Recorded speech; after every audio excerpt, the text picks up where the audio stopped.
ការប្រើប្រាស់ជីវិតរបស់ស្រមោចរស់នៅជាវងក្នុងជំរកខុសៗគ្នាទៅតាមប្រភេទនីមួយៗជំរកដែលពួកវារស់នៅប្រៀបបាននឹងទីក្រុងដ៏តូចមួយហើយនៅក្នុងជំរកនីមួយៗនោះអាចមានស្រមោចចាប់ពីរាប់សិបរហូតដល់រាប់រយលានក្បាលឯណោះ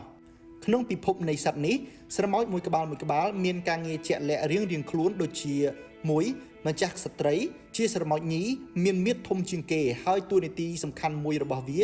គឺផលិតពងសម្រាប់ប្រភេទស្រមោចខ្លះម្ចាស់ស្ត្រីរបស់ពួកវាអាចរស់នៅបានចាប់ពី10ទៅ30ឆ្នាំឯណោះ2ពពួកកម្មករនេះសំដៅដល់ស្រមោចញីដែលមានមាឌតូចជាងម្ចាស់ស្ត្រីពួកកម្មករនេះធ្វើអ្វីៗគ្រប់យ៉ាងដូចជារកចំណីថែទាំពងការពារសម្បុកនិងទទួលខុសត្រូវលើការសាងសង់នានាឡើយ